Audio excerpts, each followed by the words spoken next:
Hello everyone. Last lecture में मेरे को काफ़ी सारी रिक्वेस्ट आई कि अगर ये लेक्चर हिंदी या गुजराती में है तो काफ़ी बढ़िया रहेगा। तो चलिए आज का लेक्चर हम लोग हिंदी में डिस्कस करेंगे। वैसे अब हम जानते हैं कि रेस्पिरेटरी सिस्टम काफ़ी सारे फंक्शन सर्व करती है, but one of the most important function is transport of gases. तो आज के लेक्चर में हम लोग डिस्कस करेंगे कि कैसे रेस्पिरेटरी सिस्टम ऑक्सीजन सर्व करती है बॉडी को और कार्बन डाइऑक्साइड को रिमूव करती है बॉडी से। ऑक्सीजन ट्रांसपोर्ट डिस्कस करें हम, उससे पहले हम थोड़ा रिवाइज कर लेते हैं सर्कुलेटरी सिस्टम को। जैसे कि हम सबको पता ही है, हमारी जो सर्कुलेटरी सिस्टम है उसको दो मेन पार्ट में डिवाइड किया गया है।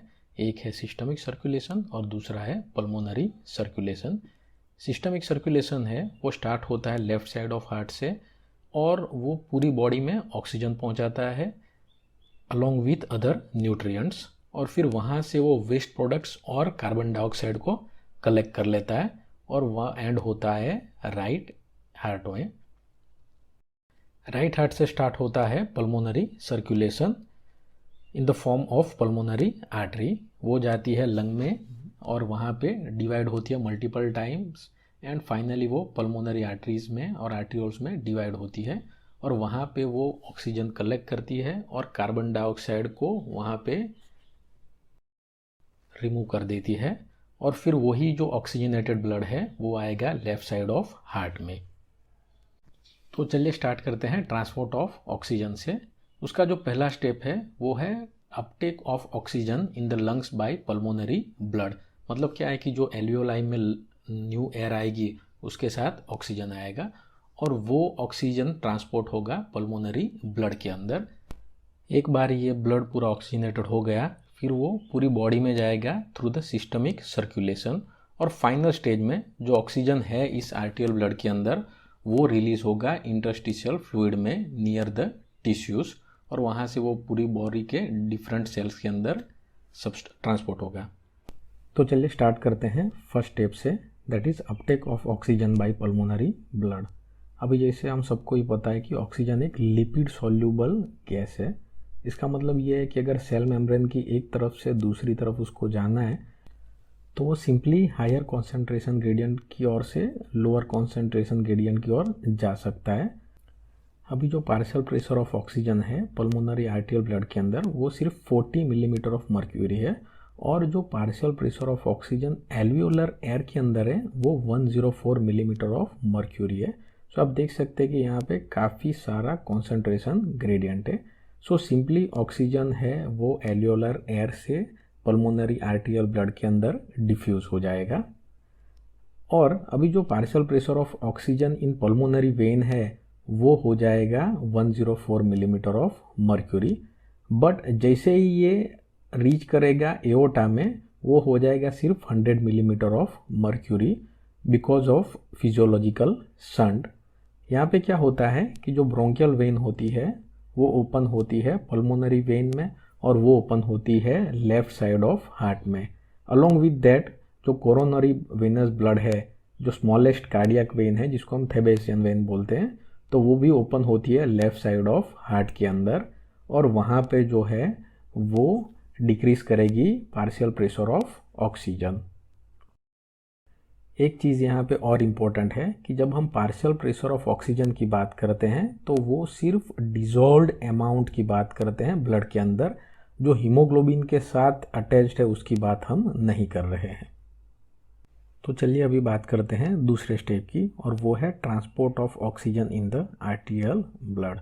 सो फर्स्ट अपने हमने क्या देखा कि simply because of concentration gradient oxygen है वो एल्वियोलाई से आ जाएगा पल्मोनरी ब्लड के अंदर। अभी जो पल्मोनरी आर्टेरियल ब्लड के अंदर वो आ गया उसके बाद वो ट्रांसपोर्ट होता है दो फॉर्म में। फर्स्ट है वो डिजॉल्व्ड फॉर्म और सेकंड है वो है इन कॉम्बिनेशन विथ हीमोग्लोबिन। अभी इसमें से दो में से बात करें तो जो मैक्सिमम ऑक्सीजन है वो ट्रांसपोर्ट होगा इन कॉम्बिनेशन विथ हीमोग्लोबिन, और जो स्मॉल अमाउंट है वो ट्रांसपोर्ट होगा इन डिजॉल्व्ड फॉर्म। तो जो पहला पाथवे है वो है oxygen transport in dissolve form in plasma. अभी जो ऑक्सीजन की सॉल्युबिलिटी है वो प्लाज्मा के अंदर काफ़ी कम है। अभी जब हम बात करते हैं पार्शियल प्रेशर ऑफ ऑक्सीजन की एट 100 मिलीमीटर ऑफ मर्क्यूरी, उस टाइम पे ऑक्सीजन जो प्रेजेंट होता है इन 100 ml ऑफ ब्लड उसकी वैल्यू है अराउंड 20 ml। और ये जो 20 ml ऑक्सीजन है उसके अंदर से सिर्फ 0.3 ml जो है वो डिजोल्व इन प्लाज्मा फॉर्म में ट्रांसपोर्ट होता है, और जो रेस्ट है वो हीमोग्लोबिन के साथ कंबाइन होकर ट्रांसपोर्ट होता है। नाउ यहाँ पे एक और चीज़ है कि जैसे ही ये पार्शियल प्रेशर ऑफ ऑक्सीजन बढ़ेगा, वो जितना बढ़ता जाएगा उतना ही जो डिजोल्व ऑक्सीजन है उसकी वैल्यू बढ़ती जाएगी। तो इसका सिंपली मीनिंग है there is no upper limit for amount of dissolve oxygen if partial pressure of oxygen is sufficiently high, और इसको बोलते हैं हम हेनरीज लॉ। जबकि हीमोग्लोबिन के साथ हमको पता है मैक्सिमम अमाउंट ऑफ ऑक्सीजन जाएगा, पर उसकी एक अपर लिमिट है, उसके ऊपर वो कैरी नहीं कर पाएगा। अभी जो डिजोल्व ऑक्सीजन है हाई पार्शियल प्रेशर, और जिसको बोल सकते हैं हम हाइपरबैरिक ऑक्सीजन, वो यूज़ होता है in certain poisoning, for example in carbon monoxide poisoning. अभी कार्बन मोनोऑक्साइड पॉइजनिंग में क्या होता है कि जैसे ही कार्बन मोनोऑक्साइड का एक मॉलिक्यूल है वो बाइंड होता है हीमोग्लोबिन के साथ, तो वो फिर वहाँ पे जो ऑलरेडी अटैच्ड ऑक्सीजन है उसको रिलीज़ नहीं होने देगा। इसका मतलब क्या है कि ऑक्सीजन रहेगा अपनी बॉडी में, पर वो सेल के वहाँ पे जाके रिलीज़ नहीं होगा। तो इन दैट कंडीशन हम लोग high partial pressure of oxygen create करते हैं, और वो ट्राई करते हैं कि मैक्सिमम अमाउंट ऑफ ऑक्सीजन जो है वो ट्रांसपोर्ट हो सके इन डिजोल्व फॉर्म, जिसको हम बोल सकते हैं hyperbaric oxygen. Second pathway for oxygen transport is in combination with haemoglobin. अभी जैसे ही ऑक्सीजन ब्लड के अंदर एंटर करता है वो जाएगा रेड ब्लड सेल में, और वहाँ पे वो हीमोग्लोबिन के साथ एक कॉम्बिनेशन फॉर्म करेगा जो कि रिवर्सिबल और लूज होगा, और ये प्रोसेस को जाना जाता है ऑक्सीजनेशन ऑफ हीमोग्लोबिन के नाम से। अभी जैसे कि हमको सबको पता है हीमोग्लोबिन वो एक टेट्रामरिक मॉलिक्यूल है। उसका मतलब क्या है कि उसमें 4 मॉलिक्यूल ऑफ हीम और 4 मॉलिक्यूल ऑफ ग्लोबिन है। तो इसमें से जो हीम मॉलिक्यूल है उसमें जो आयन प्रेजेंट है जो फेरस फॉर्म में है, तो उसके साथ बाइंड करेगा 1 molecule of oxygen. So total वहाँ पे होते हैं 4 हीम मॉलिक्यूल। सो सभी मॉलिक्यूल के साथ एक एक ऑक्सीजन मॉलिक्यूल बाइंड करेगा। इसका मतलब ये है कि एक हीमोग्लोबिन का जो मॉलिक्यूल है वो कैरी करेगा 4 ऑक्सीजन के मॉलिक्यूल को। जब ऑक्सीजन हीमोग्लोबिन के साथ बाइंड करता है तो यहाँ पे एक प्रोसेस होती है जिसको बोलते हैं हम कोऑपरेटिव बाइंडिंग काइनेटिक्स। यहाँ पे क्या होता है कि जैसे ही हीमोग्लोबिन के साथ ऑक्सीजन का फर्स्ट मॉलिक्यूल अटैच होता है तो हीमोग्लोबिन का जो स्ट्रक्चर है उसमें थोड़ा चेंज होता है। हीमोग्लोबिन का जो स्ट्रक्चर है वो पहले टेंस स्टेट में होता है, उसमें से फिर वो चला जाएगा रिलैक्स स्टेट में। तो इससे क्या होता है कि जो ऑक्सीजन का दूसरा मॉलिक्यूल है उसके लिए हीमोग्लोबिन की एफिनिटी बढ़ जाएगी। मतलब क्या है कि जितना इजीली फर्स्ट मॉलिक्यूल है वो बाइंड करेगा, उससे कहीं ज़्यादा इजीली सेकंड मॉलिक्यूल है वो बाइंड करेगा, और थर्ड वन जो मॉलिक्यूल है ऑक्सीजन का वो तो उससे भी आसानी से बाइंड करेगा हीमोग्लोबिन के साथ। मतलब क्या है कि जैसे ही फर्स्ट मॉलिक्यूल बाइंड हुआ तो उससे सेकंड मॉलिक्यूल की, और जैसे ही सेकंड मॉलिक्यूल बाइंड हुआ ऑक्सीजन का उससे थर्ड मॉलिक्यूल की, और जैसे ही third molecule of oxygen bind हुआ हीमोग्लोबिन के साथ तो उससे फोर्थ मॉलिक्यूल ऑफ ऑक्सीजन के लिए जो हीमोग्लोबिन की एफिनिटी है वो बढ़ गई है। और इस प्रोसीजर को हम कहेंगे कोऑपरेटिव बाइंडिंग काइनेटिक्स। और ये एक रीज़न है कि जब हम नेक्स्ट पार्ट में सीखेंगे ऑक्सीजन हीमोग्लोबिन डिसोसिएशन को, तो वो सिग्मोइड शेप का रहता है। अभी जो ऑक्सीजन है वो इजीली हीमोग्लोबिन के साथ बाइंड कर सकता है, और वो जो फॉर्म है उसको बोलते हैं हम oxy haemoglobin. Next is oxygen carrying capacity of haemoglobin.